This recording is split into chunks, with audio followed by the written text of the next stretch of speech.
Om Sahana Vavatu Sahanau Bhunaktu Sahaviryam Karavavahai Tejasvinavadhitamastu Ma Vidvishavahai.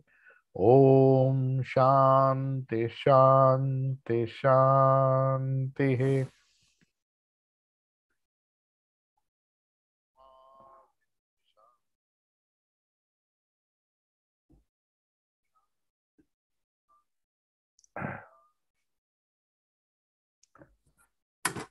So in our previous class, we saw that as distinct from animal kingdom, I mean the animals, the crowning glory of human life is self-knowledge. It's only at the level of human being that we can have this kind of self-knowledge, a self-reflective capacity where one knows the subject, one can focus on knowing as he really is. Man is the only being in this world, human being, who can know himself as he really is. The body, obviously, is one part of his personality. The topic that we have, which we discuss every Wednesday, is Vedanta and the science of human possibilities.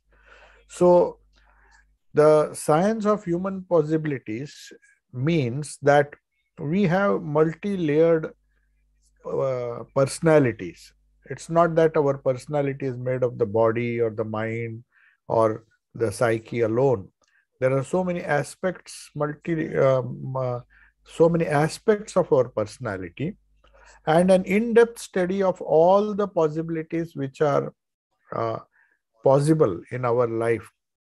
That is the topic of our discussion. So first we start with the gross body. So definitely when a spirit of self-inquiry began, tried to trouble man, he wanted to know something about himself. He wanted to, he did not accept a superficial explanation of who he really is. Just as animals, they are instinctive in nature. They are simply content to live a gross life, an instinctive life, and somehow survive. So that's why Darwin said that when the question of survival comes, then only the animal or the animal in the animal kingdom or even in the plant kingdom, we find that their existence is restricted to some kind of instinct, some inherent instinct which is there in them, which makes them fight for survival. So when you say survival of the fittest, as Darwin explained, the animals try to hold on to their physical existence and with all the force at their command. So from the Vedantic point of view, it is just physical survival or the physical body combined with the forces that run the body that really are what the animals are interested in. They just want to live as long as possible, as long as the lifespan permits, in spite of all the external dangers that they face. So the fittest, of course, according to Darwin, as the animal evolves, will find the fittest survives. So he generalized this, Charles Darwin, and he said that even animals, among animals, human beings were the first to uh, try to survive in spite of all the odds, in spite of all the natural calamities. So he discovered sciences, different sciences. First, he discovered fire, and then so many other things, agriculture, and then he tried to civilize himself. He became a social animal. That is how some people define human beings. But is he a mere social animal, just to live in society, just like an animal, a slightly refined type of animal who does not live by instinct alone, but who uses the higher capacities of the mind. That is also a possibility which developed as soon as uh, uh, man evolved, or you may say animals evolved. We evolved from animals to human being. At if we accept Darwin's theory of evolution, when the primitive ape or whatever it is somehow managed to evolve to a human being, the higher faculties, as it were, suddenly started becoming more important, and man got the capacity by virtue of his intelligence to dominate over the others in the animal and the plant kingdom. Among all living beings, a human being became extremely powerful because of the development of higher capacities. So, but he basically remains a social animal according to the scientists, Western science. But is that true? That was the question which Vedanta asks. Vedanta does accept evolution, but they say human beings have taken a quantum jump, as it were. When it came, once they won the race for survival, they saw that survival is not the only thing that matters for a human being. It is not just survival. Otherwise, we will be no different than animals. So, what is there was something special in human being, the crowning glory being that he can analyze deep within himself and explore the hidden possibilities. He can explore the hidden possibilities which animals cannot do. He can know himself as he really is. So he begins his quest. A Vedantin, or a person who goes and tries to explore more and more human possibilities, he asks this question. He says, the body definitely does not constitute my self, because there are many things other than the body that require attention.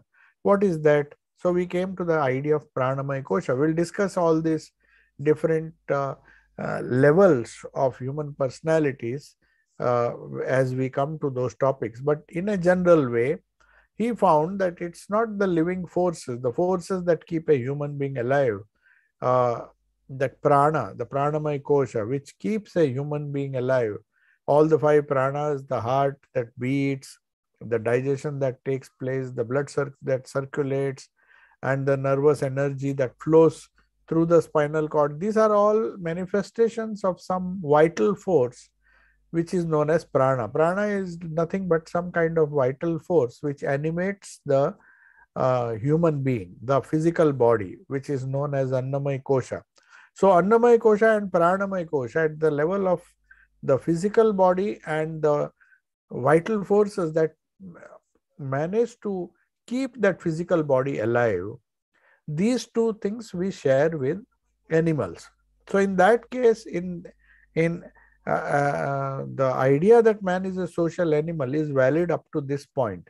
Of course, there is one more aspect which the social scientists discovered, that man, being more intelligent, has a finer, a more developed brain, because they think the seat of the mind is the brain, which is another fallacious idea. We will come to that later when we define what mind is. When we see really, according to Vedanta, what this mind is.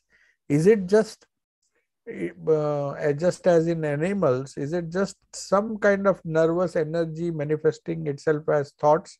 Then we'll be as instinctive as the animals. The animals also react to external stimulus like fear, like survival, and there are so many things threatening its existence, and it tries to survive using a rudimentary type of nervous system which is highly instinctive in nature. So because it is highly instinctive in nature, it depends on instincts to keep itself alive. The animal depends on, to a large extent, it depends on its own instinctive mind. So that is known as the reactive mind, or the manas. In Vedanta, that is the third level of human existence, which opens up new possibilities. The more the manas is developed, the more the instinctive mind becomes rational.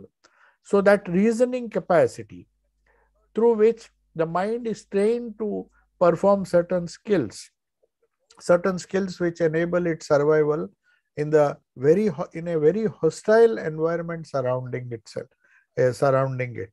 So man succeeded in doing that. He saw there were natural forces which were trying to destroy the human being, and many of the animals succumbed to that, and many of them have now become like dinosaurs and all. They have simply become extinct.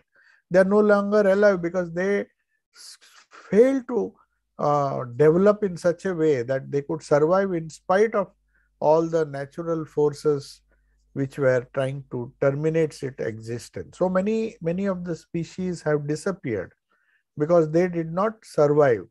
Somehow, certain factors, natural factors, were responsible for its extinction. But man somehow managed to use his higher mind, not the instinctive mind or manas. He developed that manas, no doubt. So a very clever human being who is very skilled in manipulating things is still no better than animals. The animals also have a very clever instinctive mind, and it understands things. Sometimes it has this kind of sixth sense. So whenever there is an earthquake, if you see, most of the animals get a hint that something is going to happen. They have a kind of sixth sense. So we can't say their mind is totally primitive. But whereas human beings, they developed the rational aspect of the mind and started questioning things and started a quest into what is known as self-knowledge. What is this self? Who am I? What is this ego?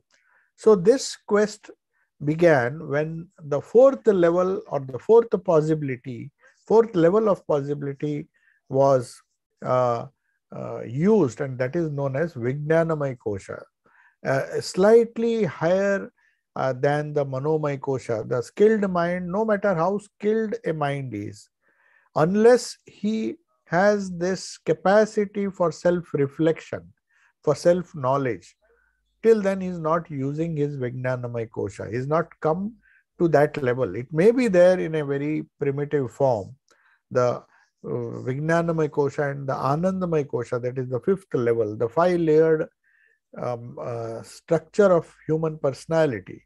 And the last 2 layers are unique to man.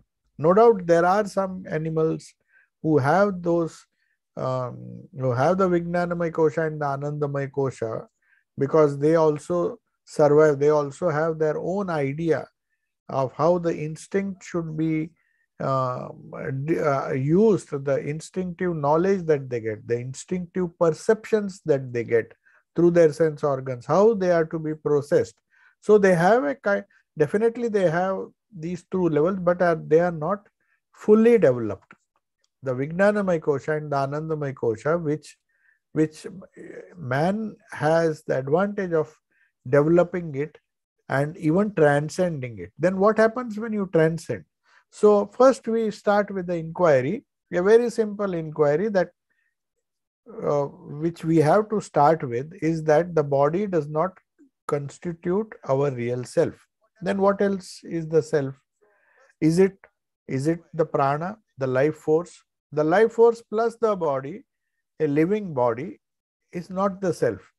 Then is it the mind? Because the mind also changes. The mind or is it a combination of the body or the mind?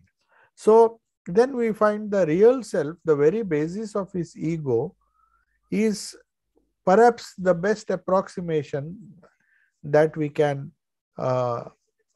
allude to. The best approximation which tells us what you are is the self-intelligent principle within us, which is the very basis of my ego.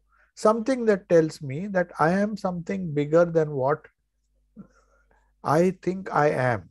I am not this body, but the animal thinks it is the body and it is the life forces that allow it to survive. Beyond that, it does not explore much. The animal doesn't have that, simply doesn't have the capacity for self-reflection. But man knows that there is some self-intelligent principle which is responsible, that happens when the Vijnanamaya Kosha, at the level of Vijnanamaya Kosha, when a certain faculty of the human mind, which is known as buddhi, is awakened. So this buddhi can study your own mind. What does this buddhi do? This discriminative mind can analyze this reflective or this reactive mind, which is known as manas. So a man can think, why am I reacting? Why am I getting angry? At the slightest pretext, I get angry. So it can study its own mind. A higher mind which studies the lower mind. The buddhi studies the manas. The Vijnanamaya Kosha is something which controls the lower mind. And that is where the self-intelligent principle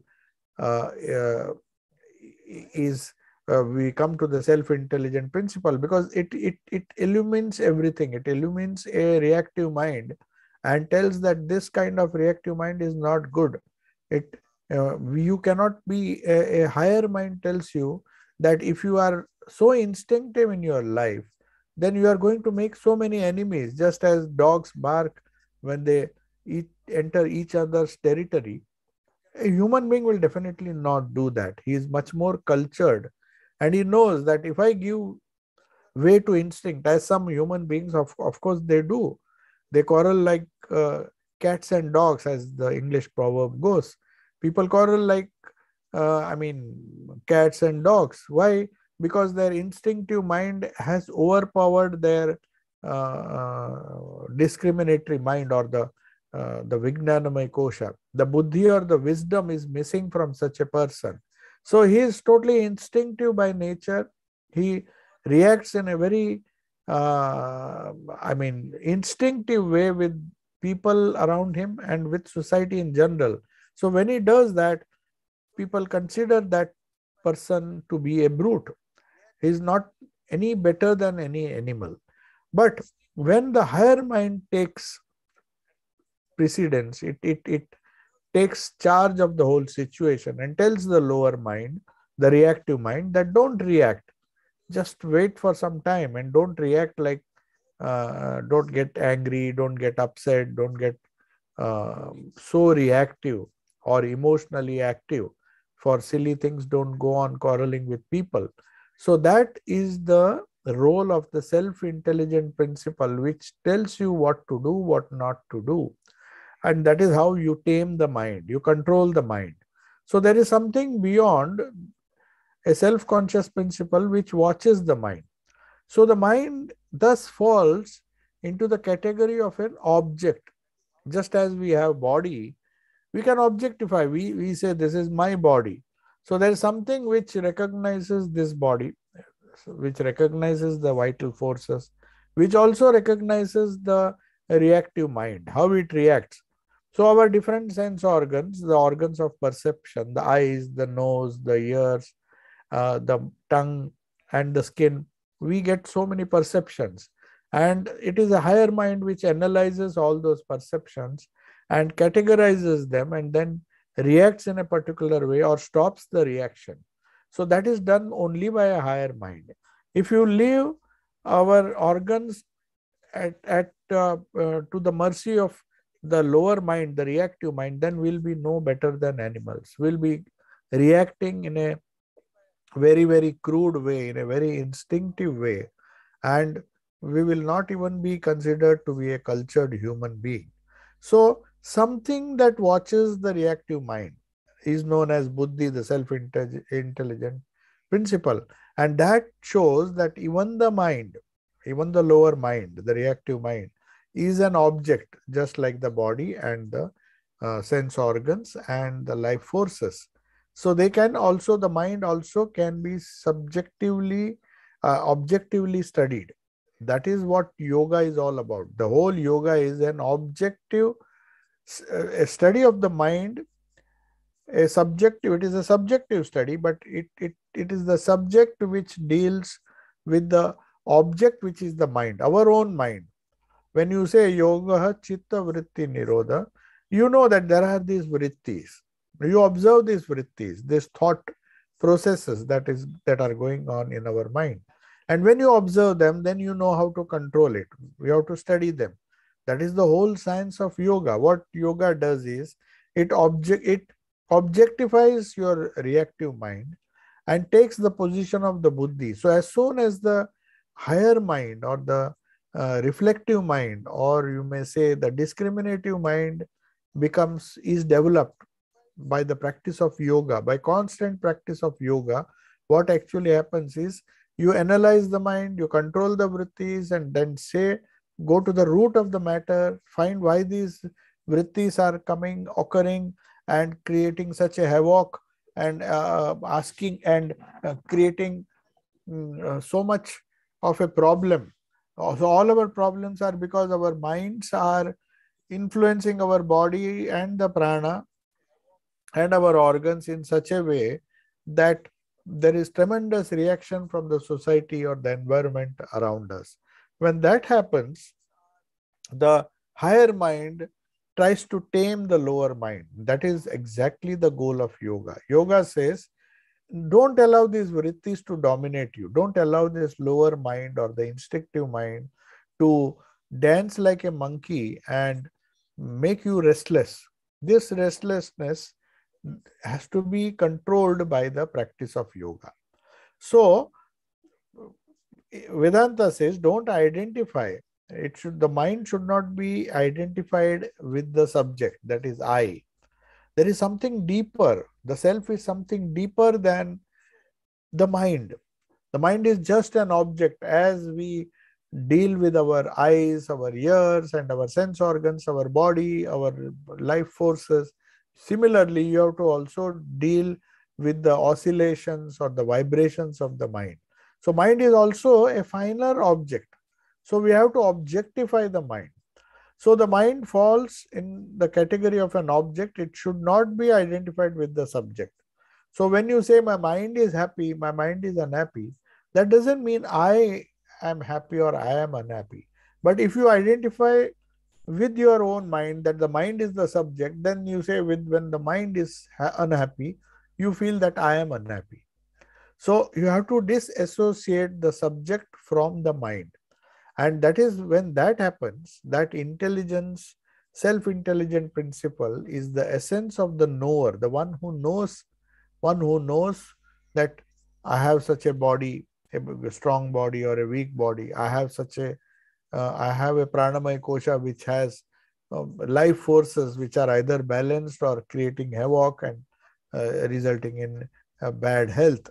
That is the self-intelligent principle. Then it says, I have a mind which which gets angry, which gets upset, which gets disturbed at the um, at some external when there is some external stimulus. All these things are studied by the subject which is watching all these things. The intelligent entity behind the mind which watches all our physical and mental events. So the observer or the self is something different. The subject is something different. And that is the only invariable factor in the human personality. No matter how depressed you are, no matter how happy you are, the intelligent principle is always watching all these things in a detached way. It should watch everything in a detached way. Because we identify ourselves with our uh, different depressions or joy and all those things, then we say, oh, I am depressed. But if we analyze, go deeper, then you find that it is the mind that is being depressed. So take care of the mind, set it right. Just as when you say the body is sick, you don't say I am sick. You say I am sick, but then you treat the body. And then you say I am okay, because you are identifying with the body or the prana. But when you are identifying with your mind, then you say my mind, I am, you ignorantly use the sentence, use the phrase that my mind is disturbed. You say your mind is disturbed, but you say I am disturbed. Actually, it is not you, that the self is never disturbed, but the mind, which is an object, is disturbed. And if you don't identify or if you detach yourself, that is the whole essence of Vedanta. How to detach this intelligent self, the self which is uh, the only invariable which does not change. The body changes, the prana changes, the mind changes, and the samskaras or the causal body also changes. Change is what life is. Life is full of changes. That is what Buddhism teaches us. That if you flow with the change, then you will be unhappy. So what's the idea? How do you remove suffering?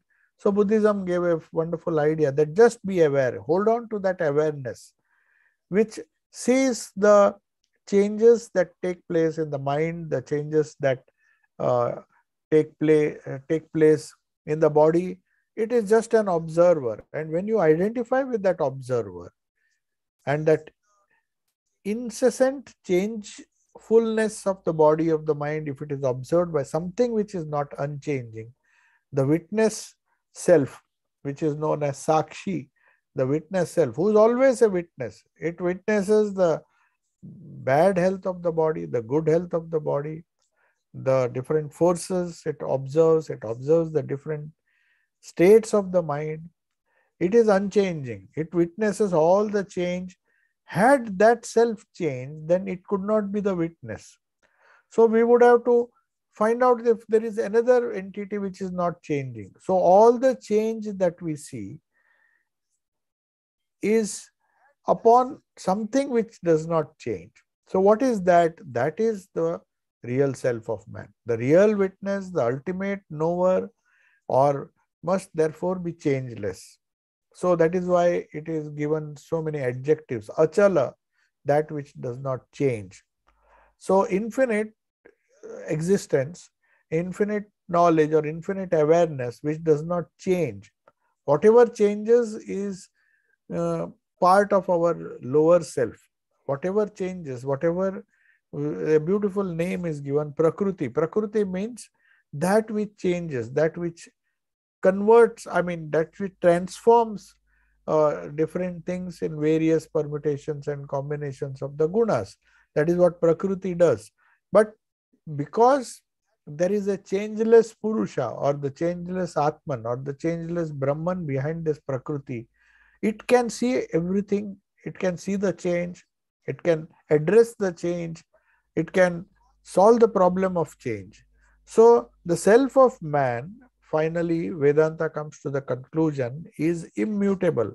It cannot be changed. It is be pure intelligence. It is self-evident. You cannot, even if you want to, you cannot objectify it because it is the light. So nobody doubts that I have this self-awareness, the awareness which makes me have this identity, the deep ego sense that I am. So that is known as Sat, the I am, the existence which never goes. Even when the body goes, even when the mind waxes, wanes, still that I or that awareness does not change. It is the change, immutable self of man. So man may doubt or deny the existence of everything else. Even a God, many people say that we are atheists, but how can he deny his own self? The feeling that I exist, can he deny that? He may deny that I don't believe in a God. There are many people who say that I don't need a God. I'm not concerned with what God does. As long as I can hold on to my I can do all the things which I want to do. So even atheists cannot deny that they are doing something. There is a self. He cannot deny the existence of his own self. Even to deny that I do not exist, he has to affirm. So he's the nothing can be affirmed or denied without a man presupposing the self-intelligent knower. So you have to accept that the self within is intelligent, it is pure awareness, it is Chaitanya or Chit. That is the word that is used in Vedanta. Chaitanya means a kind of awareness which does not wax or wane. Things change, but something within us does not change. And that something which is not changing is defined as Sat, Chit and Ananda. That everlasting bliss upon which all the panorama of happiness and sorrow is a passing panorama. The witness is watching it.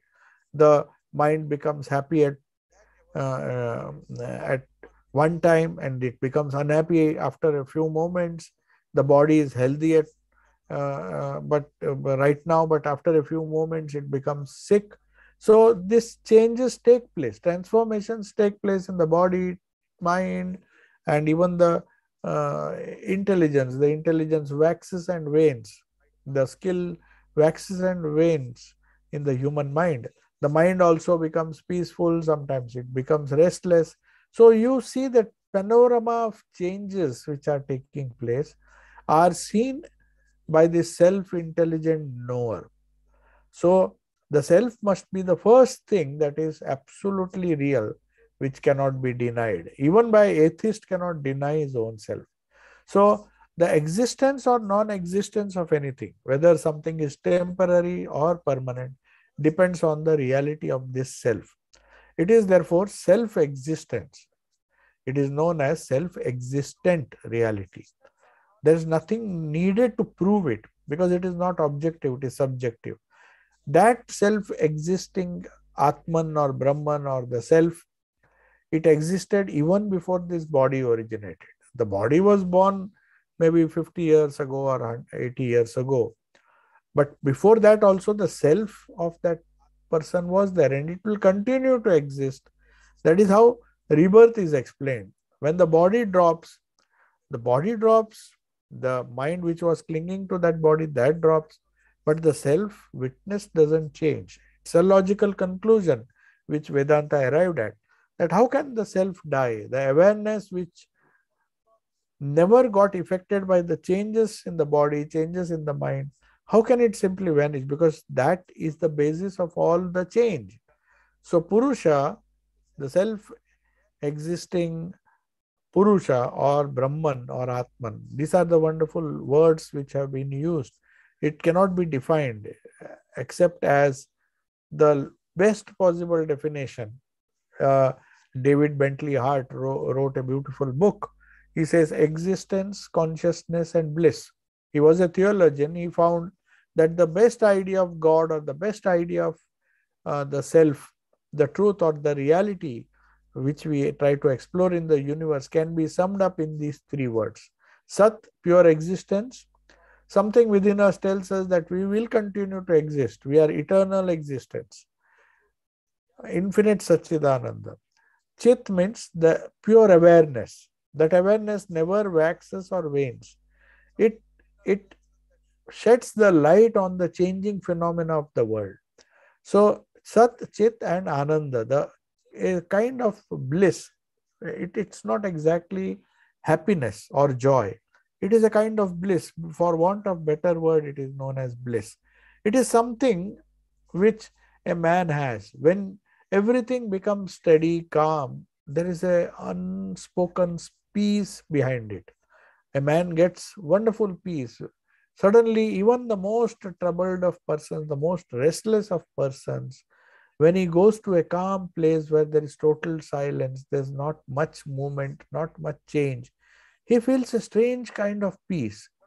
Though he doesn't remain in that state, if he is not lucky enough, he goes back to his restless state. That restfulness, that joy of restfulness, that joy of bliss that one experiences is what is known as Ananda. So that happens only when you are one with the Supreme Being, which is changeless, which is of the nature of pure Chaitanya or pure awareness, and also is of the nature of absolute peace or absolute bliss. So such is the self of man. But why does he become miserable then? If his real self is such a wonderful existence, then why is man trying different, or a human being tries different possibilities? Why does he gets identified with the body and the mind and ascribes everything that does not that belongs to him, that all belong to him, but he becomes that? So it is that mysterious avidya or ignorance. The word which is used is avidya, which simply means because of ignorance, I identify myself with the mask I have purchased. I put on a mask and I think maybe I use a mask of a monkey, and I look at the mirror and I feel or I find that, oh, I am a monkey. For some time, for some short time, unless you remove the mask, you feel that you are really that personality. Similarly, the unconditioned spirit, the pure Satchidananda, becomes subject to all physical mental conditions through a mysterious process which is known as ignorance. What this ignorance is, some people say it is Maya, some people say it is ignorance, avidya, but it is the same thing. It is the permanent thinking of itself as the temporary. It is the changeless thinking of itself as changeful. And that happens because of the influence of Prakriti. So what is this Prakriti? What is nature? All these things will be answered in this class as we go on. So as soon as a man realizes its distinction from psychophysical, the psychophysical adjuncts he has identified with, and is oneness with the Supreme Being within, then he becomes free from all bondage. And this attainment of total freedom from considering yourself as limited, that is the goal of life. And the greatness of Vedanta is that it can be attained while you are still living in the body. Logically, it would seem that that state comes when you are totally bereft of a body or a mind. How can you attain to that state when you are in the body? There should be some kind of bondage. No, that is known as Jivan Mukti. The ignorance of the self, which is the primary cause of bondage, and the ignorance of the very fact of the true nature of ourself, which is Satchidananda. When we connect to that, or when we identify with that, then the body and the mind may be there. The human personality is made of the body, mind, and the psychophysical vehicle which he uses as long as he is alive. But that is something which is external to him, something which is changeful, with which if he identifies himself through ignorance, then he feels bound. He feels, I am weak, I am a strong body, I am a weak body, I am a powerful person, or I am a weak person, I have a strong mind, I have a weak mind, I have an intelligent mind. So all these adjectives, he identifies or names himself with those things and gets limited. And then he is subject to bondage, he is subject to transformation. So all these things go when you identify with the self, and that is the goal. This self-realization, or the realization of your true self, is, or being free from the identification with the lower things or the gross things, including the body, the mind, and all those things. That is the goal of Vedanta. Put in a different way, all the great seers and saints of the past, they have realized this freedom. Otherwise, they would not have proclaimed it to be the end, supreme end of life. Whether you call it salvation, whether you call it for being one with the Father in heaven, or any other thing, any other name can be used. But the freedom from all these limitations, the freedom from these transformations, which forcibly make us identify with these things, is the supreme goal of life. So that is why that famous verse which Swami Vivekananda quoted from the Shvetashvatara Upanishad in the Parliament of Religions in Chicago. So when he went there, he says, Shrunvantu Vishve Amrutasya Putra Aye Dhamani Divyani Tassu Vedahametam Tamasa Parastat Aditya Varnam Tamasa Parastat. Sorry, Vedahametam. I know that self. I have realized that if effulgent, self-effulgent Supreme Being. So, Aditya Varnam, which is like the bright shining sun. Tamasa Parastat. Tamasa means beyond all ignorance. Shrunvantu Vishve, listen, O people, the Vedic rishis who had this experience, the Upanishadic rishis who had this experience, calling out to humankind all over the world, listen, O divine beings. That is, Shrunvantu Vishve Amrutasya Putraha. See, that is the glory of Vedanta, that it calls everybody, even the ignorant, the most ignorant being, the most ignorant animal, the most ignorant plant, though it may be bound, still it says your real nature is Amrutasya Putra, the children of divine bliss. That's how Swami Vivekananda translated. O ye children of divine bliss, children of divinity. So basically we are divine, but because of this darkness which envelops us and we think of ourselves as limited people or limited beings, though in our behind us or the background of all of us is this self-effulgent Aditya Varnam, who is beyond all darkness. Vedahametam Purusham Mahantam Aditya Varnam Tamasap Parastha. Purusham means I know the supreme Purusha, the supreme self. I have realized that self-effulgent supreme being, the Purusha, who is beyond all darkness.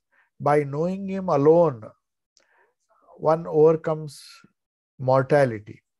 If you want to get rid of fear of death, if you want to get total freedom, then you have to know this self within, and there is no other way out. So the only goal, Vedanta doesn't say that there are many goals. There may be many intermediate goals, but they cannot be. There's only one ultimate goal, and that is to go beyond darkness and identify yourself with what you really are, the supreme self, the supreme being, Purusham Mahantam, the great self, the supreme being who is beyond darkness. So that is the ideal, or that is the supreme goal of life. That is the supreme end. He who knows this truth becomes one with this, becomes truth himself, because truth is his very self. Sat. He who knows this supreme being, he knows Sat, he is aware of Sat, and he is full of peace, and he goes beyond all darkness. You cannot objectify your own self. You simply recognize your own self. That's all. You just identify with your own self, the supreme self. So the knower of Brahman, when you know something, when you know the infinite, you yourself become the supreme being. You become one with it. That is what Advaita says. The Mundaka Upanishad says, it says that thou art that, Tattvam Asi. So this realization that you are that supreme being is the culmination of spiritual realization. So self-realization or God realization are not two different experiences. In realizing the self, actually, we realize God. So Swami Vivekananda says, one who does not have faith in himself, his own self, cannot have faith in God, because they are complementary. They mean the same thing. In realizing God, we realize what our true self is. God and God are subjective and objective views. The self and God are subjective and objective views of the same reality. When you see him objectively, you see yourself as the self, as a weak self, as a body, and all those things. But when you identify, when you have a subjective view of who you really are, which is the goal of Vedanta, then you find that you are God himself. So God not in the sense of a theistic God, a God who is sitting above in the clouds. A God means the ultimate reality. Here God, the definition of God is that he is the ultimate truth, the ultimate reality, the ultimate Satchidananda. So the relative plane, in the relative plane is the eternal subject, the soul of all the souls. The direct approach to it is therefore through the self. That is why when I try to see God or seek God with closed eyes, in the innermost depth, just as in the words of Jesus Christ, he said, the kingdom of God cometh. There's a biblical saying. He says, the kingdom of God cometh not with observation, neither shall they say, lo here, lo there. For behold, the kingdom of God is within you. Luke, this is the verse this is from the Bible, Luke 17, 20 and 21. So I'll repeat it again. The kingdom of God comes not with observation. I mean, not by external observation. That is why the Kathopanishad says, Paranchikhani Vitronat Swayambhu, the same thing. So Jesus also says the same thing. By looking outside, by looking at the changeful world, you cannot enter the kingdom of God. Where is the kingdom of God? It does not come with external observation, no matter how intelligent you are. Neither shall they say, they means the people who say, lo here, lo there. You can't see God that way. That some of the teachings of Jesus Christ are pure Vedanta. Absolutely, it speaks of the wonderful truths of Vedanta. He says, neither shall they say, I mean the multitudes, the people who heard him, said, you can't say, lo, God is here, God is there. For behold, where do you behold God? The kingdom of God is within you. That means the deepest self within you, that self-awareness.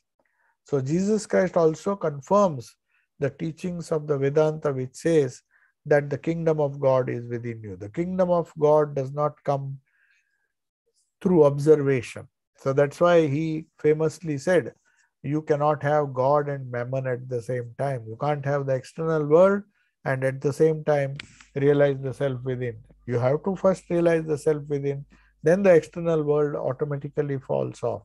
And its relative impermanence does not bind you, does not make you suffocated. You just become free. So God is a spirit. That is what spirit really means when Jesus says, God is a spirit and they should worship him in spirit and in truth. And they that really worship him must worship him in spirit only. He cannot be worshipped as anything other than pure awareness, pure Satchidananda. You cannot worship him in the material world. You cannot have God and mammon at the same time.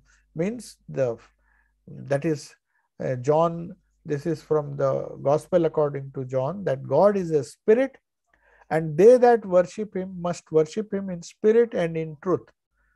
So that is what is echoed in the Indian Tantras. So when the Indian Tantras, there is a famous verse which says, worship the divine. How? All the tantric puja, the puja that we do according to the Tantras, is evoking the divine within. That is one of the essential. We do not worship a God who is outside. Even the God, when we worship, do puja or do some kind of formal worship, we try to evoke the spirit, the divine spirit which was in the photograph in front of you, in the image that is in front of you. It may appear that we are doing some kind of idol worship or worshipping some picture, but actually, if you see the science of puja, the science of worship according to the dualistic or even the Vishishta Advaita, that is, or any worship which is recommended in Indian tradition or the Vedantic tradition, it says, evoke that worship that divine by being yourself divine.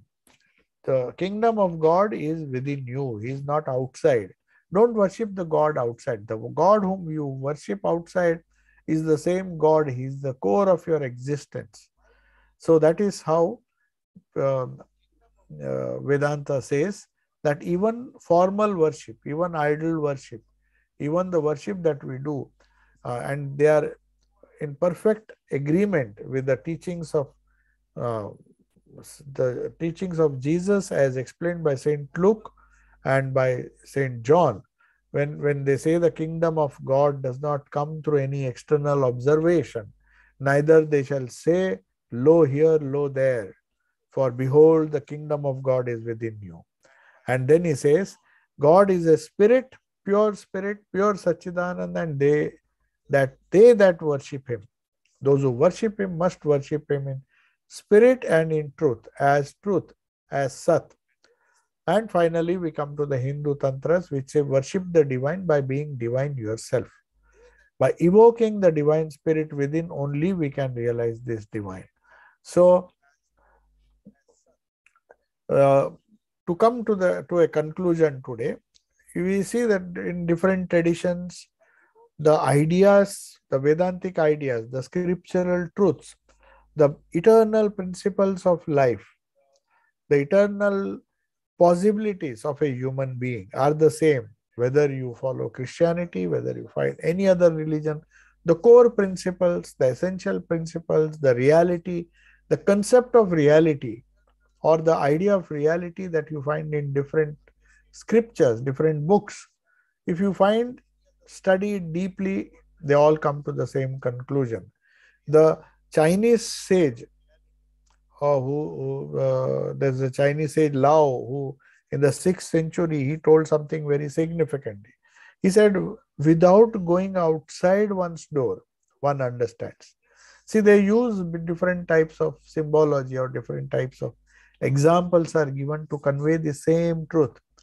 Without, just as Jesus said, that they that worship him, I mean, the kingdom of God does not come through observation, external observation, but the kingdom of God is within you. Similarly, this Chinese sage, the Chinese sage is saying, without going outside one's door, one understands all that takes place under the sky. Without looking out from one's window, one sees the Tao of heaven. That the further one goes out from oneself, the less one knows. So even the sages got knowledge without traveling, just by diving within. So this Chinese sage also confirms that you don't have to go outside and see the creation, to see Prakriti, to understand the nature of Purusha. So you can't, without looking from one's window outside, one sees the Tao of heaven which is within. And the further one goes away from that divinity within, the less one knows. So see the wonderful wisdoms, the wonderful words of wisdom which different cultures have expressed. And then they say, the sages got their knowledge without traveling. That is what the Chinese sage Lao says. The Tao is the philosophy. So they say, therefore, the sages got their knowledge without traveling, gave the right names to things without seeing them, and accomplished their ends without any purpose of doing so. So this going inward is compared by this Chinese sage as trying to understand things without really seeing them externally, trying to accomplish without having any purpose, just being your own self. You don't have to go and become or try to attain to that self. That self is self-existent. All you have to do is, there's no purpose. You have to be yourself. That's all. You don't have to be something which you are not.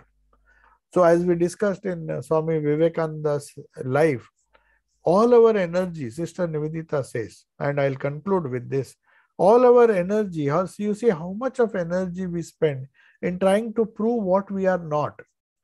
We want to show that we are this, we are that, and then go all the way, but we just are not content with knowing ourselves as we really are.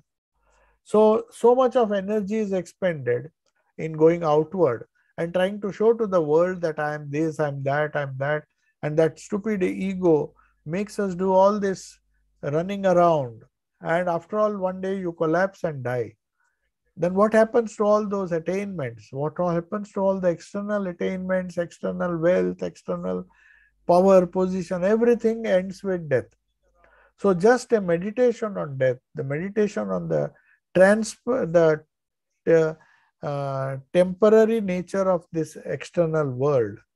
So that has been explained by all the sages of all the religions in their own way.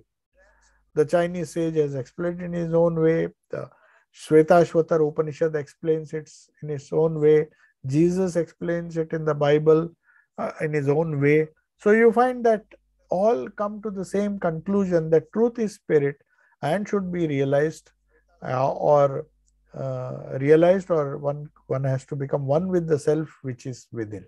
So that concludes today's talk. So we will just conclude with a few thoughts, which man's intrinsic nature or intrinsic divine nature and his relationship with God, whatever be the conception of God, is the keystone of all these theistic faiths. All the faiths which consider God to be outside, they start with that process, but finally they discover God uh, inside. That is why Swamiji gave a wonderful definition of religion. It's not that your relationship of God is something which you have to explore. You have to explore it, you have to use it.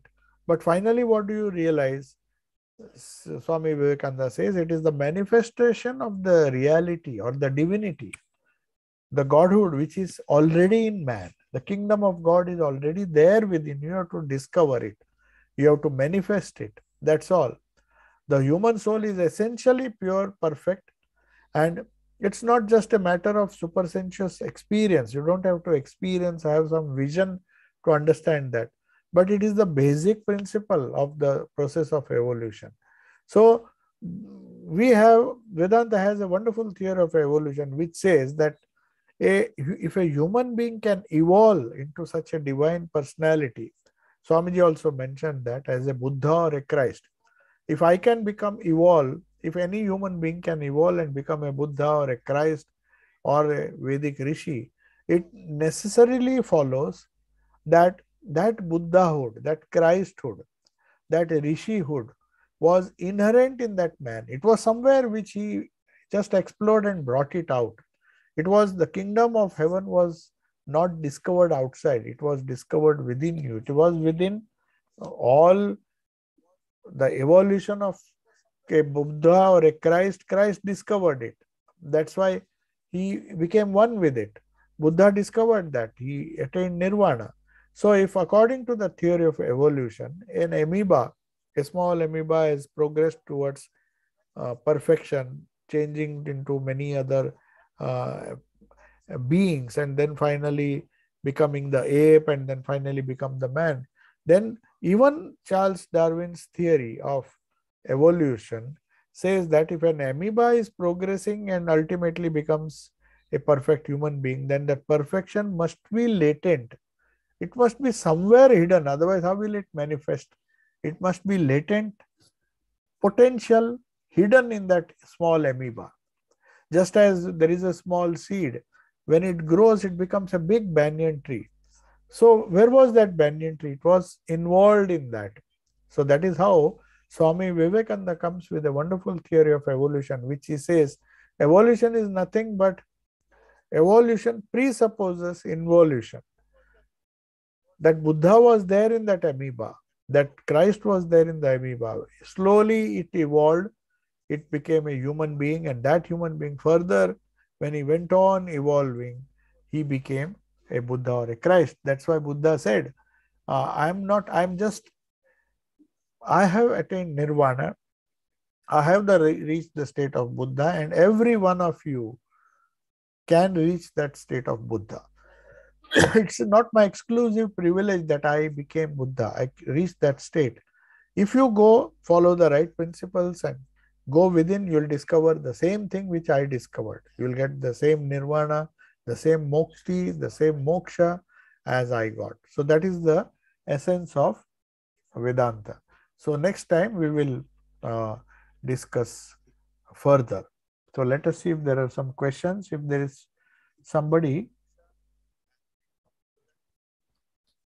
Yes. There is one question. If somebody wants, they can just type it in the chat box. There's one question which I'll read out. Swamiji, what happens to mind when the devotee attains God realization, the ultimate goal? Yeah, the mind becomes one. There is a beautiful quotation in the Gospel of Sri Ramakrishna.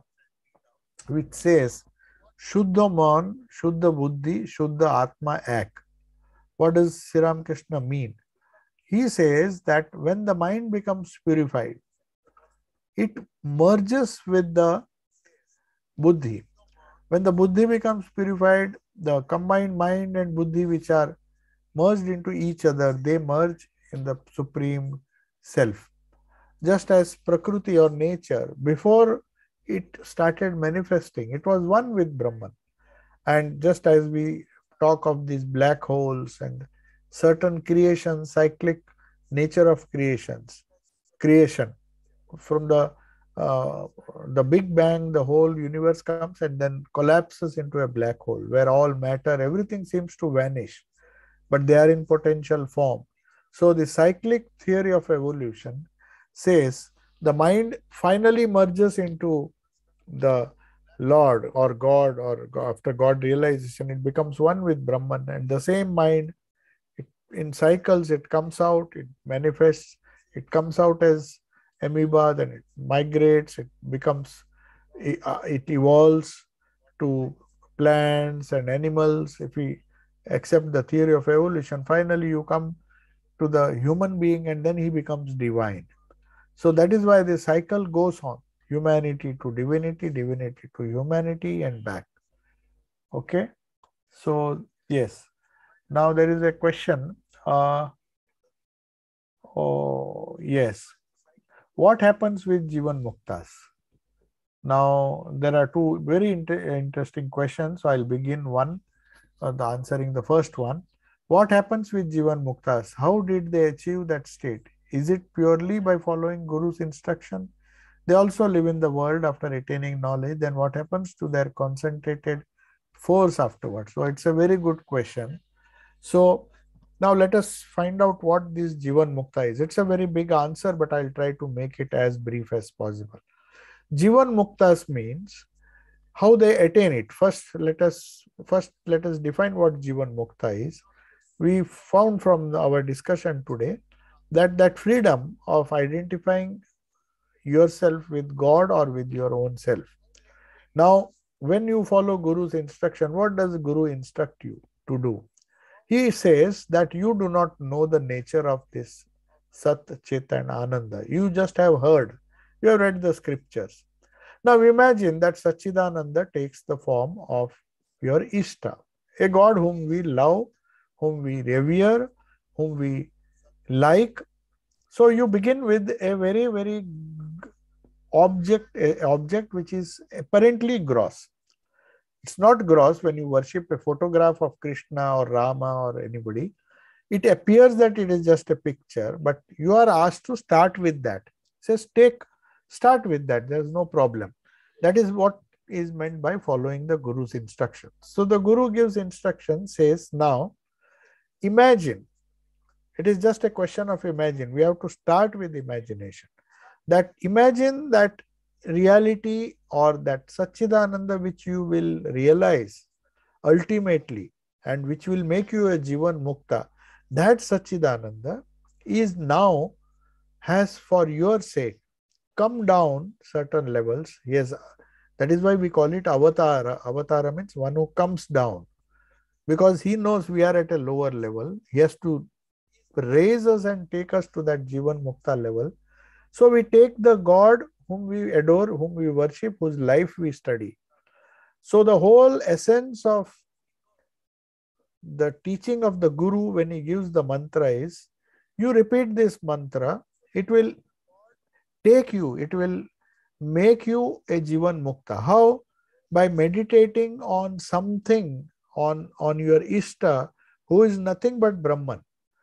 So it is like catching a rope or catching a link and then going to another link, and finally you reach the end of the chain which is tied to a log. You do not know. One has to have faith in the Guru. If one has faith and one has firmness, one has conviction, then one after another. It is a laborious, it is a long process, but whether you live in the world after becoming Jivan Mukta, definitely you can live in the world. Why should you leave the world? Jivan Muktas, Buddha, like Buddha, Jivan Muktas like Janak, and so many cases are there where Jivan Muktas lived. In fact, they lived for the education of the world. Swami Vivekananda was a Jivan Mukta. He showed how a Jivan Mukta lives, how he can balance the activities of the world and not get disturbed like ordinary citizens who are buffeted by the likes and dislikes and the uh, good things and the bad events that happen. We just get disturbed. But these Jivan Muktas, they face everything very calmly because they know that we have touched that self, we touched that Sachidananda. So that is what happens to the concentrated force. Now, that concentrated force is used.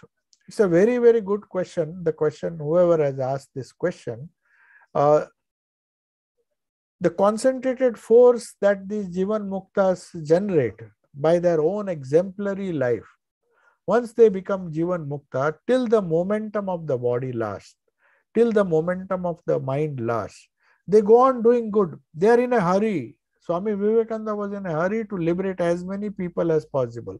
Buddha was in a hurry to liberate as many people as possible. So Sri Ramakrishna, though he was suffering from cancer, that momentum was so much that he said no. As Sri Ramakrishna himself gave an example, a big boat takes many people along with.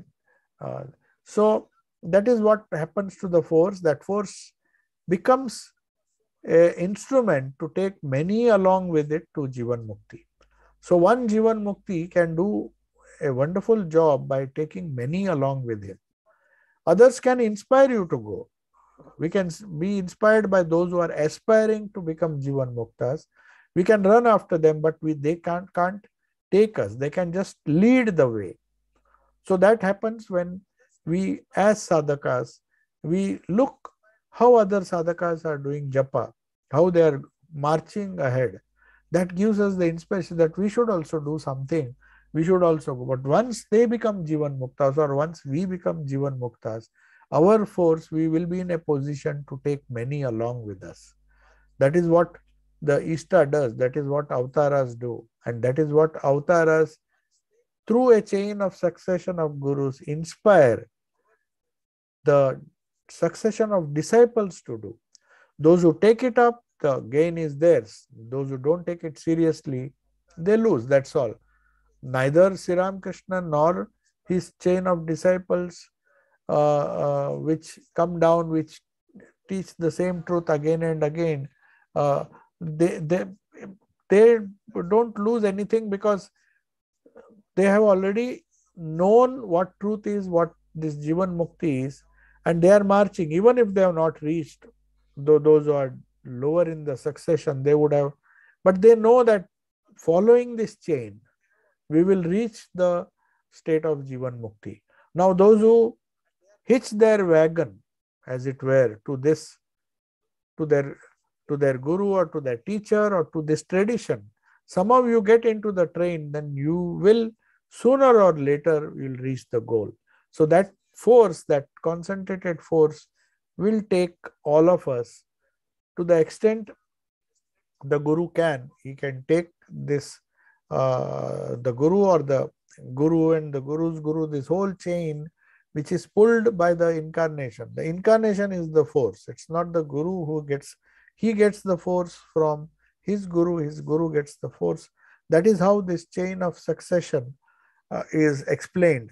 And that tradition or that initial force which produced hundreds of Jivan Muktas, only an incarnation can do that.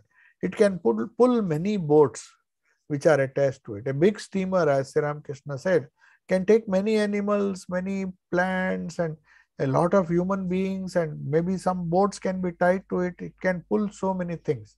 So all we have to do is, if we can't enter the main ship, at least enter one of the boats, because the force of the ship will take the smaller boats also, and those who manage to jump in.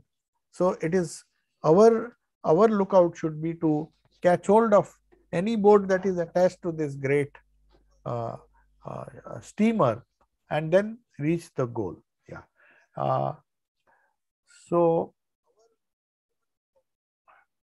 Okay. There's one gentleman who wants to, I've been looking for guidance and would like to ask some spiritual question to you personally. I currently can't travel to the center, but there is a way. But is there a way I can talk to you on Zoom or something? Thank you. Okay. Yes, it can be done. So if you see, uh, if you can get, uh, I think you have my number. You can message me on WhatsApp. We can even talk on WhatsApp. If you don't have the number, because those who have our WhatsApp number, only they get these links. So if you have got a link from my WhatsApp, you can contact me, or you can even contact me on giving your number on Sarvasthananda, or you can just type london@rkmm.org. I'll just type it here, uh, or somebody can, 1 minute, I'll just type.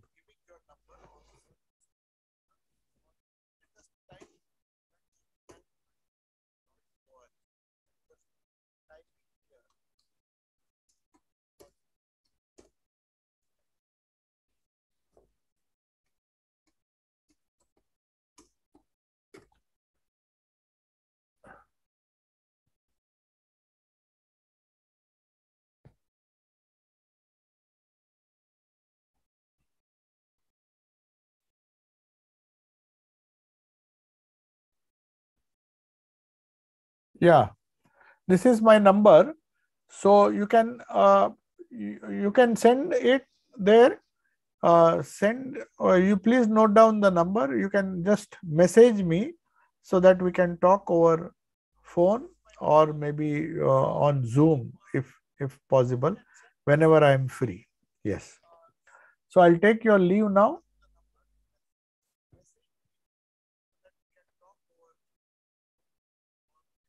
Yeah, there's one more question in continuation with, uh, you gave examples of Nitya Mukta. How to be a Jivan Mukta from our situation who are not Nitya Mukta. Jivan Mukta and Nitya Muktas are almost same. Jivan Muktas are those spiritual aspirants who attain mukti in this life. Whereas Nitya Muktas were those who were born free. They are born free. They don't have to achieve freedom. Whereas Jivan Muktas, there may be certain Jivan Muktas who have attained to freedom, attained to mukti in this life. So it's just a slight difference. So uh, we are not Nitya Muktas. There is no question of Jivan Mukti. They are Jivan Muktas because they are Nitya Muktas. But for us, the procedure is the same. For all the others who have to attain to Jivan Mukti, the procedure is what we are discussing. Or in all the classes, the goal, it's not a very simple task, but whatever we discuss is for Jivan Mukti alone. Whether we discuss the life of Sri Ramakrishna, whether we discuss the life of Holy Mother, everybody seems to be going towards, not seems to be, are going towards one goal, that is Jivan Mukti. So you can't say this is the only method. There are hundreds of methods. Any method that you like, you have to just hold on to that method and persist. That is how you reach the goal. Yeah. There's one more message. Can you please explain the point you made on Swami Shardanandji? What was the point? I don't remember. On Saradanandaji. Oh, Saradanandji, one of the points I made was that Saradanandji wanted, when Sri Ramakrishna asked him, what type of realization do you want? Everybody has his own idea of God and wants to realize God in a unique way, in a peculiar way, in their own unique way. Some people want to see him as their Ishta, some want a vision of him. So Shardanandji asked his Guru, Sri Ramakrishna, that can you help me to see divinity or see God in all the human beings? I shall not be content to see God within me alone. That is the first stage, of course, but I want to see not only within me to begin with, because everybody has to first find the kingdom of God within us, but to see that kingdom of God in all other beings is a far greater achievement as far as spirituality is concerned. So he was asking for that, and Sri Krishna told Swami Shardananda that, oh, that is the last word of sadhana. You first attain the lower goals, then you can attain. First attain the realization within. When you attain that realization within, that mukti, then you see every living being, every human being around you. You will see that same divinity. That is a higher experience. So that is what you were saying, something about Swami Shardanand and Holy Mother in today's talk. It was an example. So, okay, that example is that how they could remain steady. Yeah, today's example was slightly different. That was the earlier one. Previous class I had mentioned about Shardanandji, but Shardanandji and Holy Mother, if you see their lives, they were so calm. That is because their vrittis were totally under their control. They were in the highest state of yoga, both of them, like all the other disciples as well. So they could negotiate the changing world, the changes that took place in the world, the changes that took place around them, the difficulties that they encountered because of the changes, because of the loss of somebody or because of the bad behavior of somebody. So many things happen around us and we get fed up of this change. We want everything very calm, peaceful, everything going the way we want it to be.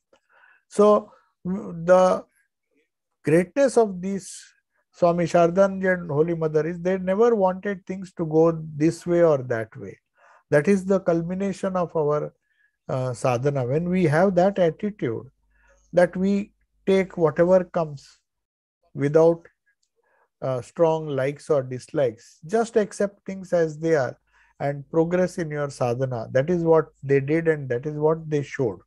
So I think this was the example I perhaps wanted to say, that like Sri Ma Sharda Devi and Swami Shardanandji, who was a wonderful example of a sthita prajna, and he was the one who asked for this kind of realization so that he does not criticize anybody or does not see evil in anybody, sees the divine in everybody. So that is a very great state of a sthita prajna or of a jivan mukta.